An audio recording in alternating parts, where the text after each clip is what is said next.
When my grandmother died 2 years after my grandfather, she left me their small house outside of town. It was old, but clean and neat, just as my grandparents kept it, and I moved my boxes of stuff in, thankful for the old furniture because I had none. My mom didn't want the old house. She didn't like visiting Grandma, opting instead to have her come visit us. Only once did I hear my mom say it was creepy out there in the woods. Since she was busy watching my sister's kids during the day, I was happy to have the quiet house passed to me.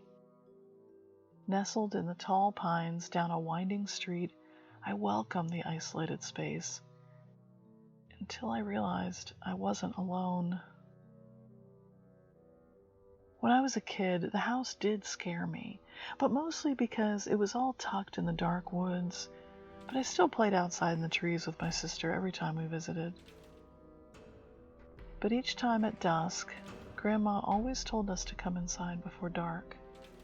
I always assumed it was because she didn't want us to get lost, but now I know better.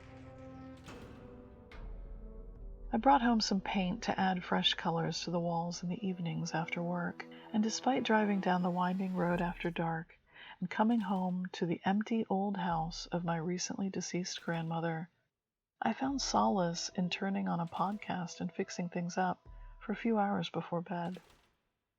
It helped me forget that I was alone out there in the sticks, until I heard the knocking. The first time I heard it, it was in the dead of night, long after bedtime, rocking me awake with the sound echoing throughout the silent house. I dragged myself out of bed, disoriented and afraid, and keeping the lights off, made my way towards the front room, peeking around the window curtains by the door, hoping to catch a glimpse of whoever was there. But as I peered silently through the window, I saw nothing. And the knocking stopped, like I'd imagined it in my half-asleep state. But I know what I'd heard because the knocking had continued until I'd reached the window. Terrified that someone was out there, I stood in the dark beside the front door for quite a while, waiting for any sounds of footsteps on the porch outside, or the sounds of a car pulling away from the house. But there was just nothing. I locked the back door, which I usually left unlocked, and went back to bed. But I couldn't sleep. I half convinced myself that I dreamed it, until it happened a few days later. I bought a security camera and screwed it into the wall above the front door. It looked so out of place in the old house, but I needed to see what was happening.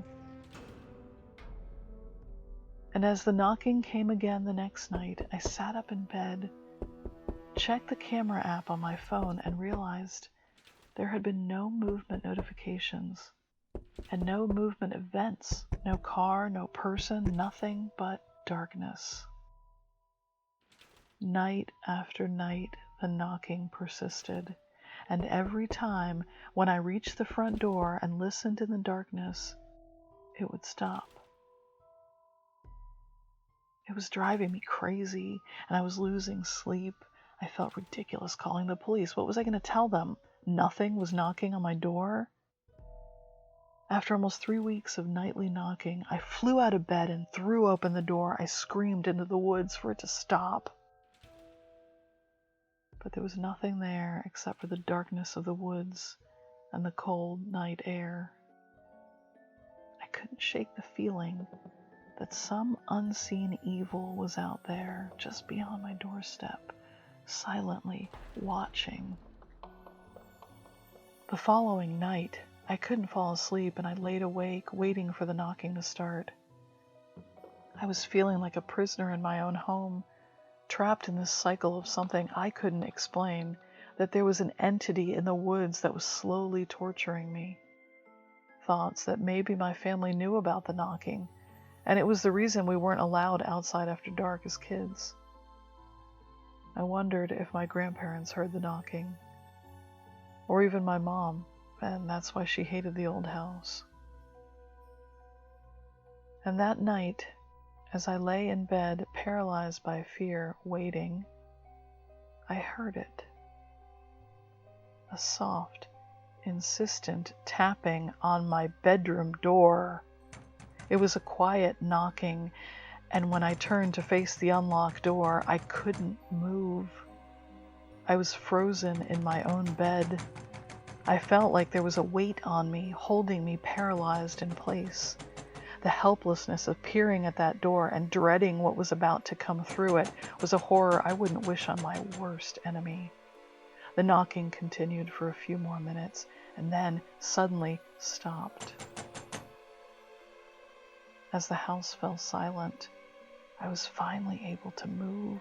I ran to the bedroom door and locked it. Whatever was outside, the horrifying secret of this house, of these woods, was no longer content to linger outside. It could come into the house, and I knew it was coming for me. I left that house as soon as the sun came up and moved back in with my mom. It took 4 months to sell that old house because we disclosed that it might be haunted. The realtor told us the new owners laughed when he told them, but I noticed the house went up for sale again before the year ended.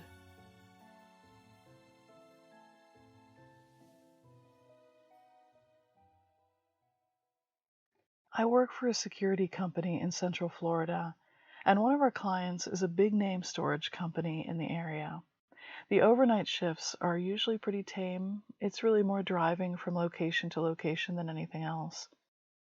I've had a couple occasions where I had to call the police over vandalism, but most nights I just spend on my laptop in my truck.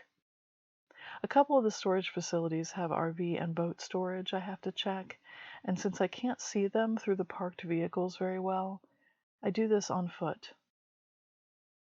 Walking through those rows always gives me the creeps though, but mostly because the two lots are beside a big lake, and I'd occasionally come across snakes and gators in the overgrown underbrush. But nothing could have prepared me for what happened one night.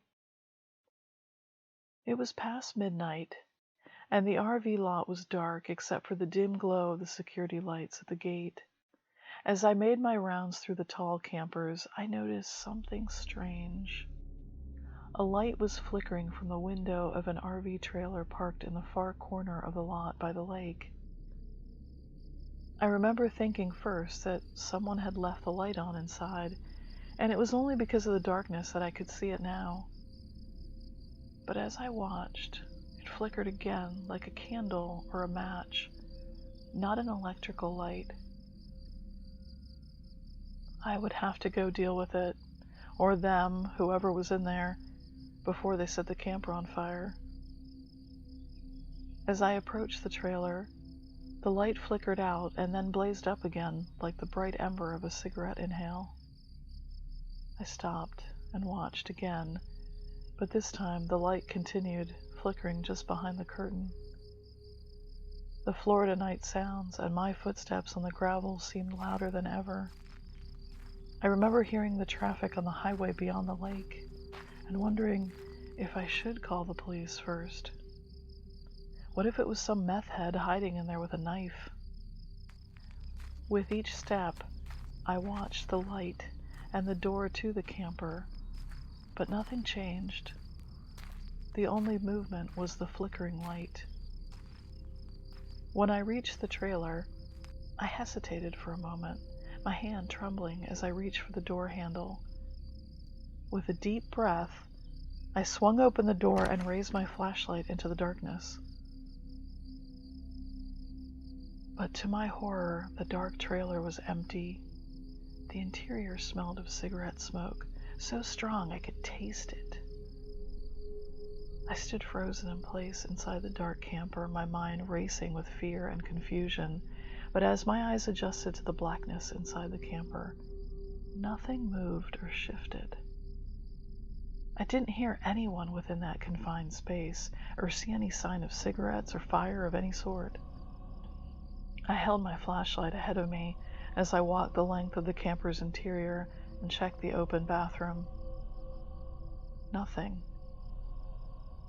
Turning back towards the door, I realized that was the only way in or out. The camper was just empty. As I stared into the empty trailer, a sense of dread suddenly washed over me, and I could feel my skin crawling. I couldn't shake the feeling that something was close to me, watching me from the shadows just beyond the reach of my flashlight. With trembling hands, I backed away towards the only door. I knew I had to get out of there to escape whatever was in there with me. I slammed the door shut and ran back to my truck and got the hell out of there. From that night on, I only did rounds through that storage lot from my truck. I always dreaded looking down the road towards that camper, but I never saw that light again over the next 2 years I worked there. I don't know who owned it, but it never left the lot. Maybe something horrible happened inside it, I don't know.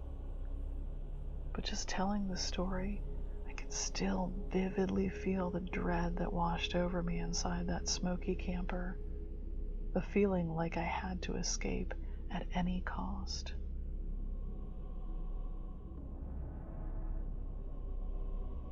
If you like these stories, this is the place for you. I cover scary stories about ghosts, cryptids, paranormal events, and disturbing, creepy human encounters.